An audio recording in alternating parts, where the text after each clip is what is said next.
Devin, Yeah, hi. this is Lucy.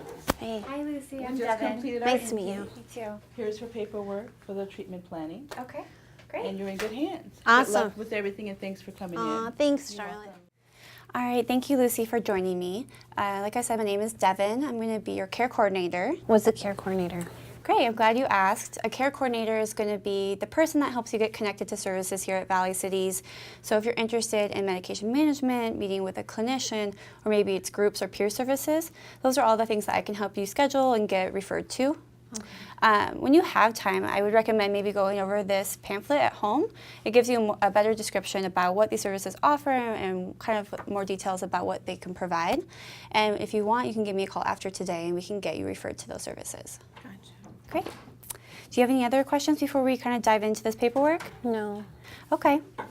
Well, I wanted to thank you real quick, too, for filling out all this paperwork. I know it feels like a lot sometimes when you're coming in for services.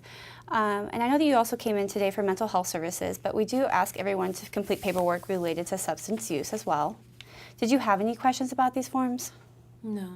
Okay. Well, if it's okay with you, I'm going to pick out one of these forms about your substance use and to go in depth a little bit more about them. Okay? Great. So this form here that you completed is going to be asking you questions about your drug use. All right? And so you scored a 2 out of a 10. So I can tell you a little bit more about what that score means. Did you have any questions so far? Okay. Did the intake specialist tell you a little bit about what your score meant? No, she just explained that you were going to go over it with me so we could review what my options are. Okay, yeah, so let's do that. I'm going to plug in your score into our intake right now and tell you kind of what that means. So a score of 2 on this tool, on the DOST, kind of places you in the risky level, okay? So do you have any knowledge already about kind of what a risky level would mean? No, I don't think I am risky. Okay, and why do you say that? Because I just, marijuana is not a harmful drug. It's natural. Right, and I definitely get that a lot, and people do have their personal benefits of using, but can I tell you a little bit more about what the risky category means and how that could impact you? Yeah. Okay, thank you. So this form I'm going to show you is going to be a diagram about marijuana and the effects on the body. So I know you mentioned that it's natural and it's something that you feel like doesn't have any serious effects maybe on the body, but I just want to talk to you a little bit about some of these and maybe highlight things that could be potential risks for you. Mm-hmm. Okay? So some things that I like to point out, and these are things that could impact anyone who's using marijuana, is it could be or weaken your immune system. It could cause respiratory problems. And if you look up here, it also has some impact on your mental health symptoms as well. So including anxiety or depression and sometimes a lack of motivation. I just feel like it helps with my anxiety because like I have a hard time like going to big public areas with a lot of people, and that's why I like to smoke before I go because then it doesn't feel so intense. Okay, so it sounds like, you know, that kind of helps you with your social anxiety, it sounds like. But then you also did mention maybe a risk factor is when you smoke before you leave to go out of the home. Mm-hmm. How do you get places? Oh. Well, I guess it depends. I guess like I can catch a ride with somebody or I just take the bus. Okay. Yeah. So you are keeping yourself and others safe then by not driving? Yeah. Okay. Because that is also a risk factor that they put here. So it sounds like you are being conscious about your use. Mm-hmm. Okay. Did you have, were you aware of any of these side effects before? Well, I guess I definitely have issues with like memory. Like I can't remember a lot of things, and when you said lack of motivation, I feel like I do have a difficult time like wanting to go do things or wanting to go like walk my dogs, and yeah, I just want to just watch television pretty much all day and eat. Okay. Yeah.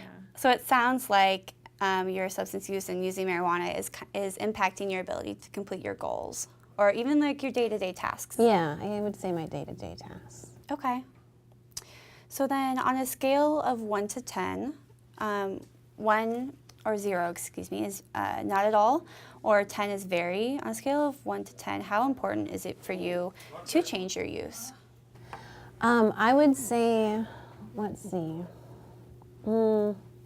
I guess I would make it a 5 because like I don't really want to quit, but I do recognize that it does cost. It's pretty pricey. Okay. So cost and financial stressors sounds like it could be an important reason why you would want to reduce your risk. I think that's great that you recognize that. So why would you say a 5 and not a 4? I guess because I'm getting older and it's kind of like I really shouldn't be leaning on that to help me through my anxiety. Okay. That's great. I feel like you've already recognized your own personal motivation on some parts of why you would want to change your use. And that's definitely what we're here to help you do. So what we'll do is we'll put this in your treatment plan so that your care team can support you and help you meet your goal of maybe reducing your use. Okay. So what would reducing your use look like for you? Let's see. I mean, I smoke, I pretty much smoke every day. Like, or I usually smoke like when I have to go somewhere, like whether it's grocery shopping. So if I'm staying at home, I don't smoke as much.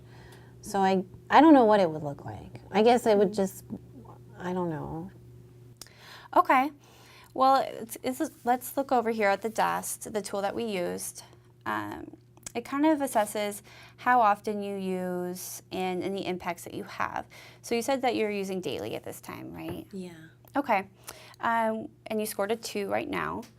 If we gave you this assessment in like 6 months, what would you want your score to look like? 1. Okay. So how would you get I it don't to a even 1 know then? about 0. Or a 1 or a 0? I would just have to smoke less pot, pretty much. Great. And then on a scale of 1 to 10, how confident are you that you can do that? Not very confident. No? Well, I haven't really tried before. I mean, Okay. I've just, I've been smoking for quite a while, and then pretty much everybody that I hang out with, they also smoke pot, and it's legal here in Washington State, so it's like the temptation is right in my face. Yeah. Yeah, I don't feel very confident. Okay. What do you feel like we could help support you, or what do you feel like are some changes that you can make to increase your confidence? Well, I guess I do pretty good with accountability. Like if I have, I don't know, I guess like if I have people like on my team that are aware of it and check in with me, like, how's if I've cut down or not, that gives me a little bit of accountability. Okay. And that's definitely what we'll be able to provide for you. We'll get you connected to services like meeting with a clinician. We'll get, if you're interested in coming in on a regular schedule, the things that we'll put in your treatment plan today related to your substance use is what we'll document on and review when you come in each time to kind of track your progress and help you keep your accountability on that. Sure. Great. So my last question here is, a score of 1 to 10, how ready are you to make a change in your drug use? 7. 7. Yeah. Let's just do it. Okay. I think that's great. So let's start there then. Let's put in your treatment plan then that you're interested in reducing your use. So you said you're using right now daily. So what would be a first good step in reducing your use? How many days a week would you want to try to use instead of every day? I guess every other day sounds reasonable. Every other day? Yeah. Okay. All right. So that's essentially reducing it by half. Yeah. Okay. All right. Great. So let's put that in your treatment plan. And then what we'll do next is we'll get you scheduled for some appointments. All right. Cool. All right. Do you have any questions for me? No, I guess that's it. Okay. Yeah. All right. Thanks, Lucy. Yeah, thanks.